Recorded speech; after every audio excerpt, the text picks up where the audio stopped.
Hello and greetings everyone. This is Darsh Koldis with a new video. Today I wanted to speak about something storytelling related. To be more precise, I wanted to talk about something called suspension of disbelief. Now, I will refer mostly to Star Wars here because that's where it's bothering me the most. But what I really want to get off my chest is how important it is to tell a believable story. Now, that doesn't mean that you can't tell entertaining or great stories that are completely whack. But if you want to be taken serious, if you want to build a franchise, if you want to create something great, it has to be somewhat believable. And somewhat believable doesn't mean it has to adhere to reality or how reality works, because their genre is called fantasy or fiction. So it doesn't have to be one-on-one.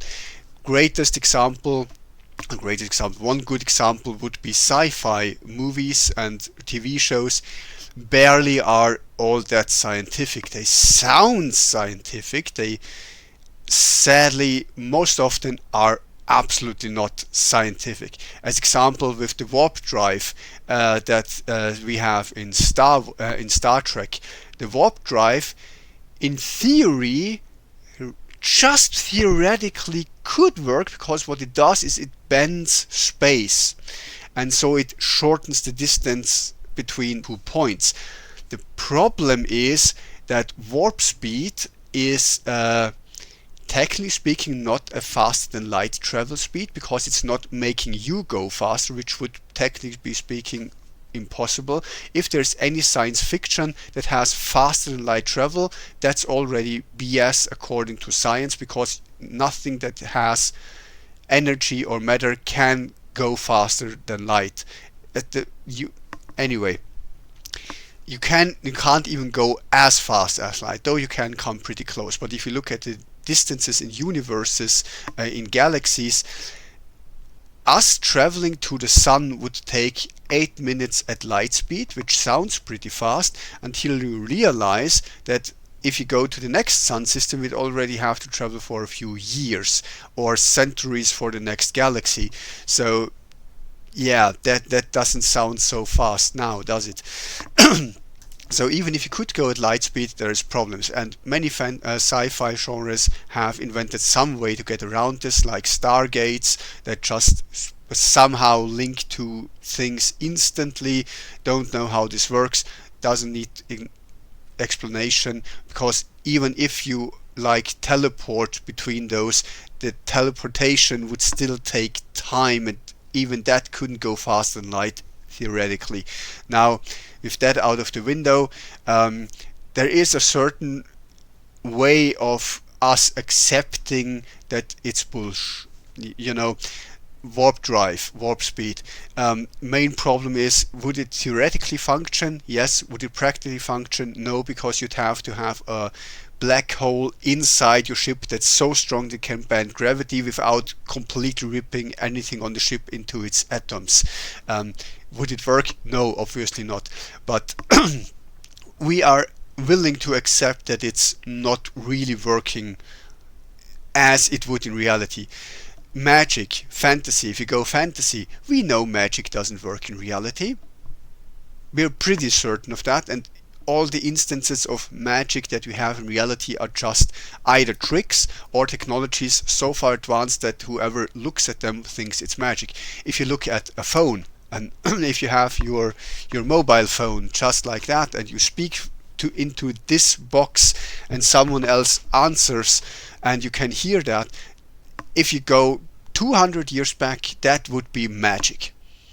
If you go 100 years back, it would still be magic, because there is no cable attached to this. So it's just magic. We are willing to accept weird fantasy races that couldn't possibly exist in reality. There's many things you can get away with. What you cannot get away with is telling stories that either have insane plot holes that everyone can see right away, or that have very unbelievable societies, motivations, and so on and so forth. In children's stories, you kinda can get away with it because children don't think complex. They think very, very simplistic in good and evil. That's child thinking. I did a video on that. And if you do simplistic storytelling for children, okay, fine, forget what I say, because for that audience that can't have complex thoughts, it's fine. For everyone else, you kinda need to up your game. And again, there is many mistakes that fans forgive and that are just accepted or shrugged off as because we don't really need to know everything, and we don't need to know every tree branch background story. We don't need to have an exam, PhD work on how warp drive functions in Star Trek. We don't need that. We sometimes we don't even need any explanation, and we just accept. Oh, okay then. Star Wars has many, many issues, and some of them are issues that really didn't need to be there, and some of the issues are there because the fans weren't given the proper information. Because I just said warp drive, Star Trek. In Star Wars we have hyperdrive, and many, many people make fun of Star Wars because, oh, hyperdrive, Han Solo said that he made the Kessel Run in less than 6 parsecs. Parsec is a distance, not a speed. Yeah, exactly. And the failure here is that the movies do not explain what hyperdrive is, because hyperdrive is not making you go any faster. It's a route. How do I say that? There's basically the hyperdrive lanes in the Star Wars galaxy that were created by the Qua, which basically means they're kind of highways in space connecting planets. Now, those hyper lanes aren't exactly safe because they haven't been repaired or maintained for over about 10,000 years by that time.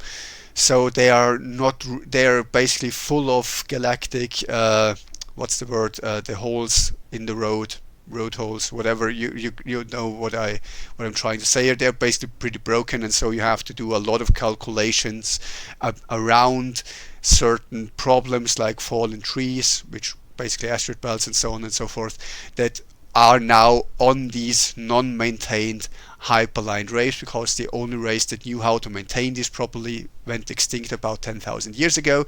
So those hyper lanes are in really, really bad condition, and so you can still use them, but you have to calculate your way around all kinds of problems and issues on the road that weren't there originally.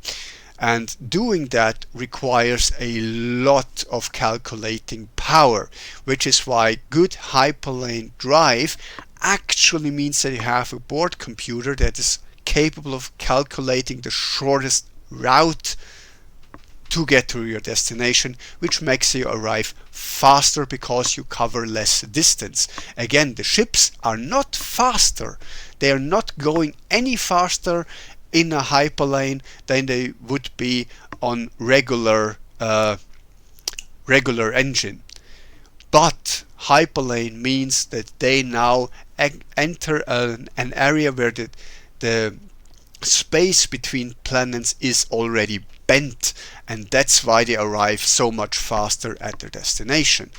And the reason why Han Solo was so proud of having to use less than a few parsecs to get there is exactly because he has a board computer that can calculate a route so good and so quick that he has to cover less distance than anyone else. That's the reason for that. So this is a plot hole that actually isn't a plot hole, and I could do a whole movie length video on plot holes in Star Wars that actually aren't plot holes. They're just not explained in the movies, and thus we have the issues that most fans think it's a plot hole, which, by the way, I will acknowledge as a legit failure if you don't explain it in the very medium that you expect people to consume, it's a failure on your part, and you can't blame fans for getting it wrong if you didn't explain it. And that is one of the biggest issues Star Wars has, sadly, because most of the information is not in the movies, is not even in TV shows, it's in the books and all the legacy content, and most fans do not interact with that and thus will think that you messed up when you actually did not. That being said though, there is legit problems in Star Wars that I want to address, and as example, one plot hole that is actually there is the exhaust vent in the Death Star, where Luke shoots a torpedo into the exhaust port of the Death Star, exploding the entire thing. Now, there's many memes about this because this is not how reality works, and honestly, I think anyone with half a brain would not buy this while watching the movie, and definitely not after thinking for it after the movie. Because exhaust, what is an exhaust? There's very hot gas coming out of that at super crazy speeds. Now, first of all, the exhaust vent of the Death Star is insanely small for a reactor this big. There's probably many of these vents all over the Death Star, and even that would be crazy small. Like, this is engineering at its finest.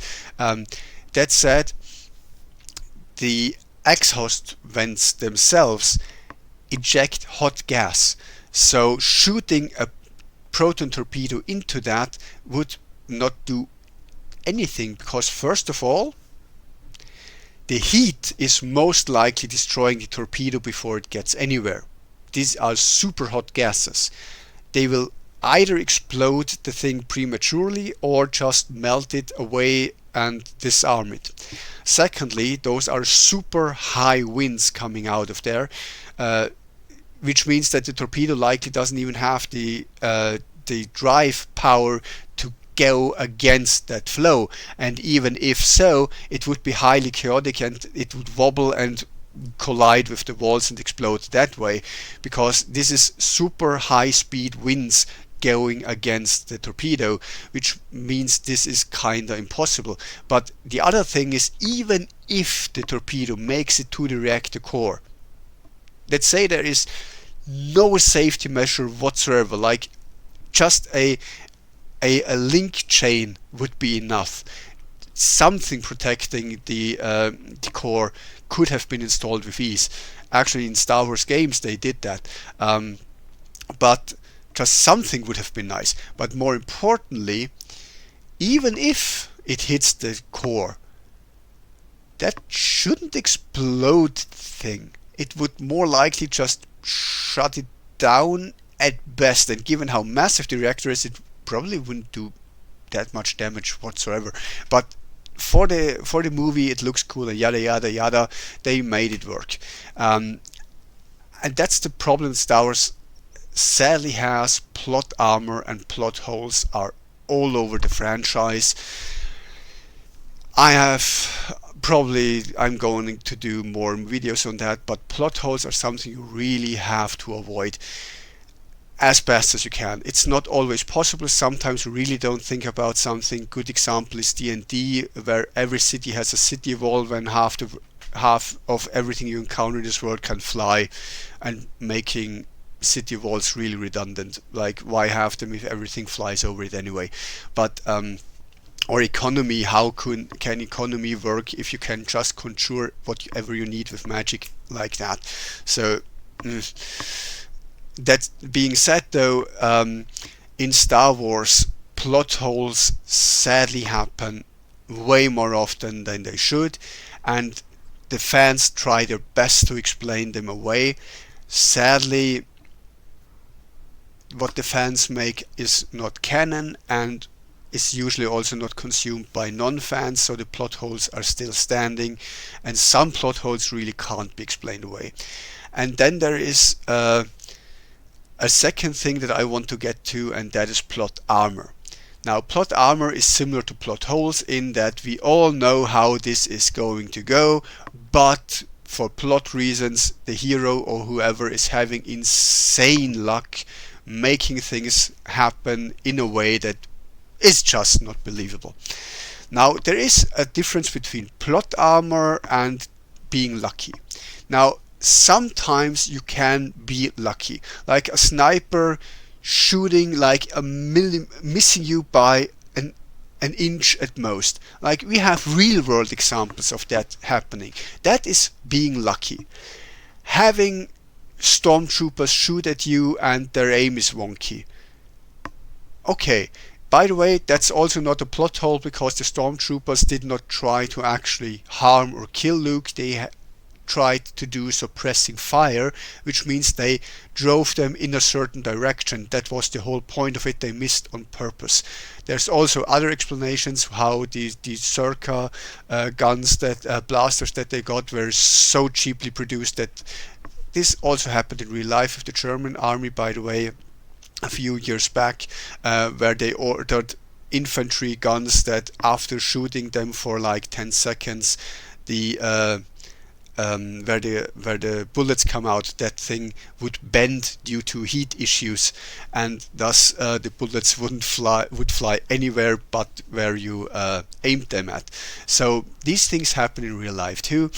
I'm not saying that they can't happen. The problem is that we have instances of characters fighting things, or other people fighting things, or other force users that are so much above them that we all know who's gonna lose this, and yet for some reason, plot armor, they still survive or get away or even win. If you do that, either you really have to have a really good explanation on why that happens, or just don't do it, because it makes everything in your world questionable. It makes everything in your world less believable. It's a real drawback on your story if you have plot armor in there, because plot armor is always bad. It will make people go, huh, why did that happen? And it makes usually the bad guys do not have the plot armor, and it makes your bad guys look so much weaker and so much less believable and so much less threatening.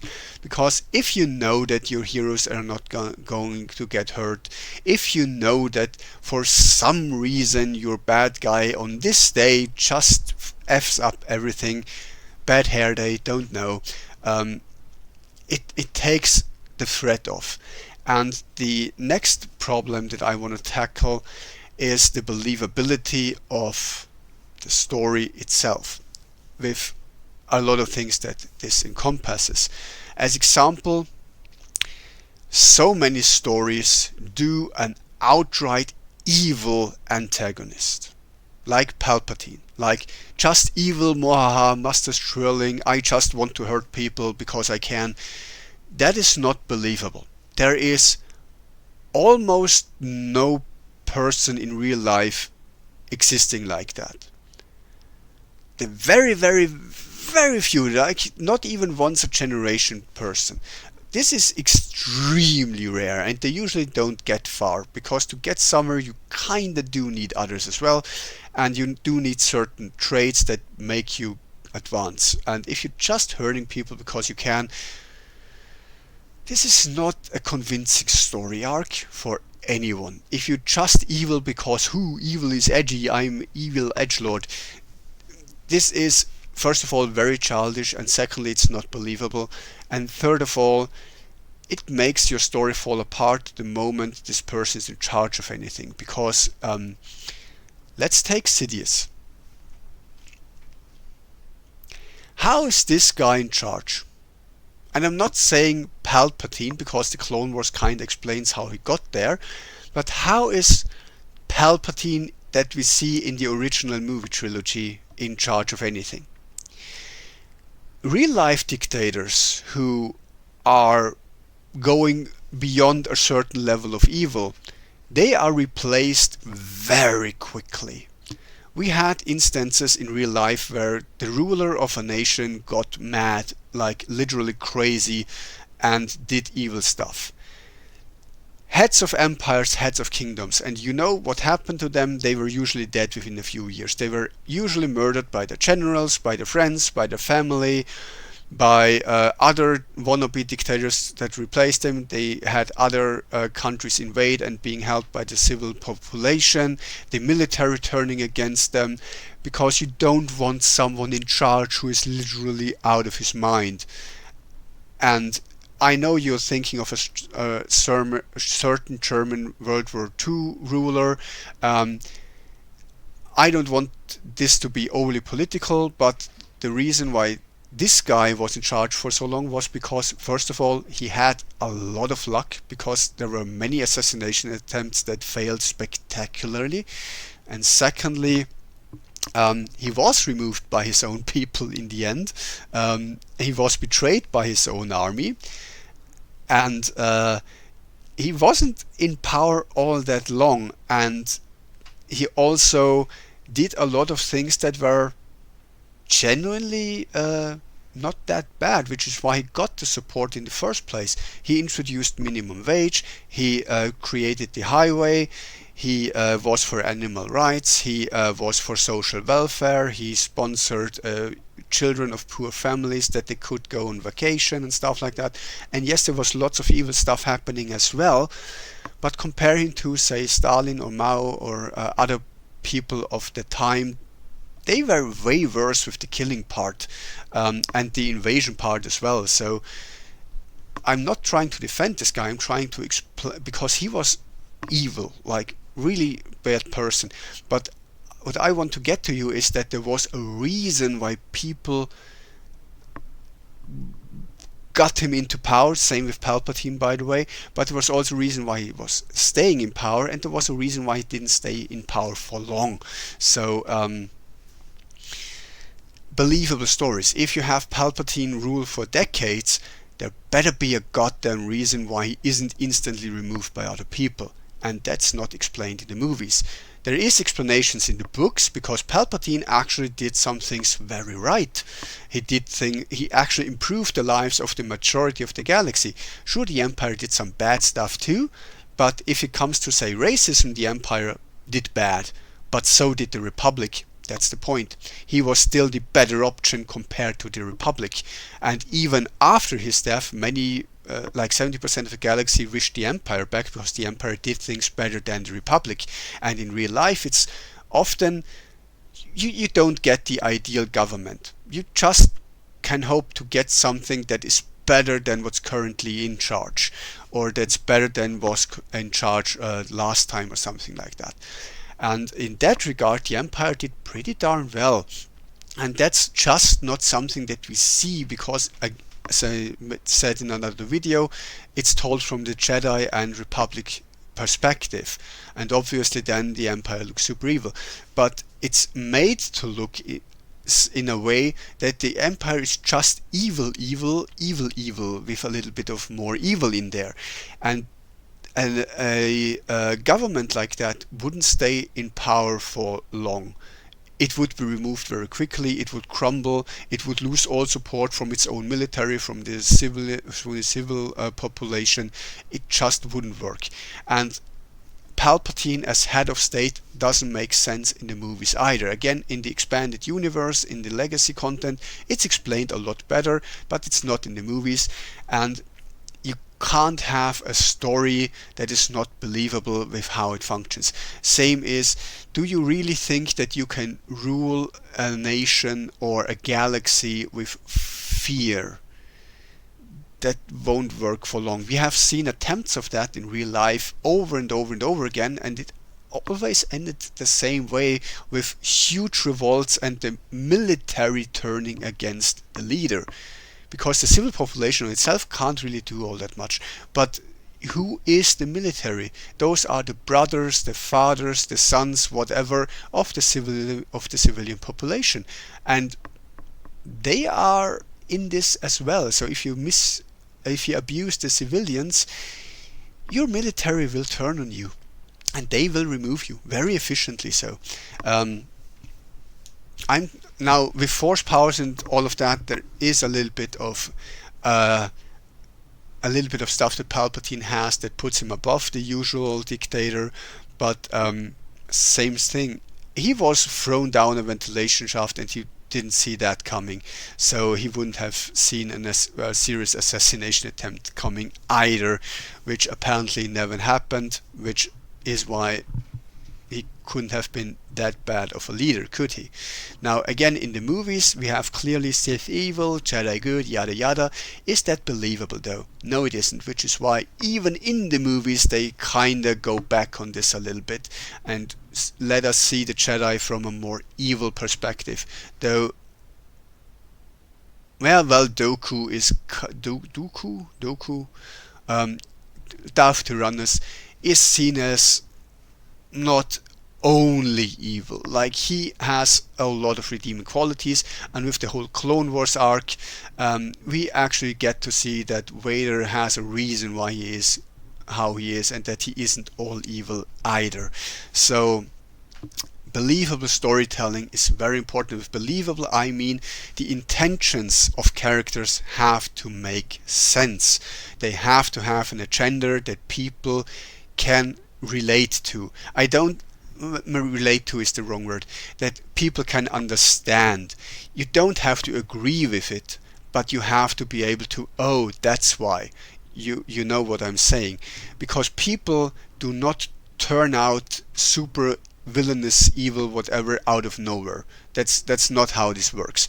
I give you an example from real life. There was a quote that a famous psychologist, whose name I sadly forgot right now, very convenient, said that murderer, the most shocking, most monstrous thing about murderers and other, let's say, very bad people is that murderers are not monsters. They're still human. And that's the most scary thing about them, because they do have rationale. They do have a reason why they do things. And while their minds may be a little bit off, they are still having, from some point of view, an understandable reason why they do what they do. Serial killers, they have a warped view on reality, but they do have a reason why they do what they do. That's what criminal psychology is all about, figuring out why things happen, because no one does things just because they want to be evil and hurt people. Like, not even the most evil serial killers did that. They had a reason that made sense, at least in their minds. And you have to get into that and try to understand why they are doing what they're doing. And that's the same for the Sith. Now, most Sith in canon sadly fall into two categories. I want power, and oh, I'm sad and that makes me angry. Is that believable? I mean, sure, power-hungry people exist, and there's lots of them, and they're willing to do a lot of evil things to gain more power. Okay, I can believe that. Same for people that were hurt badly, and then out of that pain became bad themselves. That happens all the time. I'm not saying those are unbelievable motivations. The problem I'm having is how it's implemented. Because with the Sith, it's in canon, it's like every other Sith has this background story. Why? I'm not sure if you can read this, but the Sith Code actually is a school of thought that is based on real world philosophies, and you can join that without being evil or hurt or wanting power or anything like that. It's more like with politics.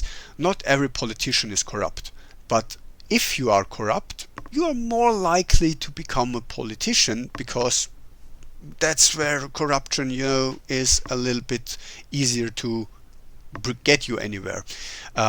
Same is for many other things. It's why many stereotypes exist, because certain things tend to happen more often with a certain type of background, because people like that are drawn to do certain jobs, and then that happens more often in that job, not because everyone working there has a tendency to do that, but because people with those tendencies tend to work at these jobs. Why do we have so many? Let's not go there. uh, it's really a it's really a thing. Like if you are CEO of a big company, it doesn't mean you're a greedy bastard who doesn't care about his employees. But greedy bastards who don't care about their employees are really drawn to these positions. So just how the world works. And same for the Sith. I get why so many bad people go to the dark side, because obviously it's alluring, obviously it has something for them, but it doesn't mean that you have to be this way. And having everyone having their backstory, tragic, evil, whatever, whatnot, just becomes so tiresome. It really makes the Sith look like a therapy group rather than a serious organization, which is super bad. And what I want to get to you as a creator of stories or something, what you have to do is make sure that whatever you are writing would be working in the real world, if it is between people. I'm not saying magic and stuff like that. I'm saying like societies. How does a society work that is constantly doing super evil things to itself? How long can such a society even work? Like someone compared it to a club for Russian roulette. Given that every time this club comes together people die, how often can this club come together before it stops existing because lack of members? Like, first of all, how many people would sign up for that? Secondly, how many people would, realistically speaking, die each week, month, whatever, how often you come together? Like, illegal sides apart, this is a concept that doesn't really go anywhere. And the same with the Sith. Say rule of two. You are a master of the rule of two. You are supposed to take on an apprentice that you know is one day going to kill you. Why would you take on an apprentice at all? That sounds stupid. Now, if you need help with a certain task to get somewhere, sure, but would you make that person your apprentice? Probably not, because many rule of two Siths had vast empires of financial or whatever, and they didn't make their bank director their apprentice or something like that, because why? That's not necessary. And why would you take on an apprentice if the only reason your apprentice exists is to kill you? Because the apprentices don't really do anything beyond that in the Rule of Two era. Before that, they were actively engaging in combat against Jedi, they were bodyguards and stuff like that, which made sense that you teach your bodyguard on how to be a better bodyguard. Makes sense, And also, back in the Old Republic days, apprentices usually didn't end up killing their masters. So passing in some way, maybe, but usually didn't end up killing them. Because why would you take on an apprentice and teach him how to kill you? That's not believable. That's kinda stupid. And even in the Rule of Two, masters didn't teach the students properly because they didn't want to be killed, which is, yeah, who does? So I totally uh, get why the masters withheld knowledge, but at the same time it is said that people withholding knowledge from their apprentices somehow end up making the next generation stronger and stronger and stronger when they actually lose more and more and more knowledge and are worse trained and all of that. And somehow this path that leads downward is going up. I don't understand that. No one does, because it makes no sense. It's just stupid. It's just for the plot. And it shouldn't be for the plot. If you come up with something like that, you have to have it make some sense. It has to be internally believable. You have to, in universe, have it make sense. It doesn't always have to make sense in the real world, because in universe is something different. How can Yoda jump so high? Doesn't make sense in real world physics. In universe you have the force. Bam, there you go. It's an explanation. Doesn't have to make sense in the real world, but it has to make some sense in universe. Midichlorians, other big problem. I did a whole video on that. The main issue I'm having with Star Wars writing is very often the people involved are not believable people. May it be the heroes that behave in ways that make no sense and are usually not how real people behave. And I'm not talking aliens, I'm talking humans in Star Wars, because aliens can have a different psychology, they can have different hormones that make them act differently. Fine. Humans, though, have to be believable. And that goes for so many things in Star Wars, that the writing makes people do things that wouldn't happen, that are not believable, and they make things work that wouldn't work, that shouldn't work, that couldn't work. Somehow makes it work anyway. Again, if you write for the plot, that's bad. You have to make it believable, and I think I stressed that point enough. I made a very quick list of what I wanted to get through. Yeah, how the Force works and stuff, I did a whole video on that. The planets are actually explained, yep. Yeah, so basically what I wanna get to is that if you write an empire into existence, it has to have a social structure that actually works, and you have to show it in the medium. Because in the movies, all we see is people saying how bad and evil the empire is, yet it was supported throughout decades. How so? How Palpatine is super evil and just evil and wahaha. How does that work? It doesn't. Somehow the Jedi are always the good guys. How so? You know?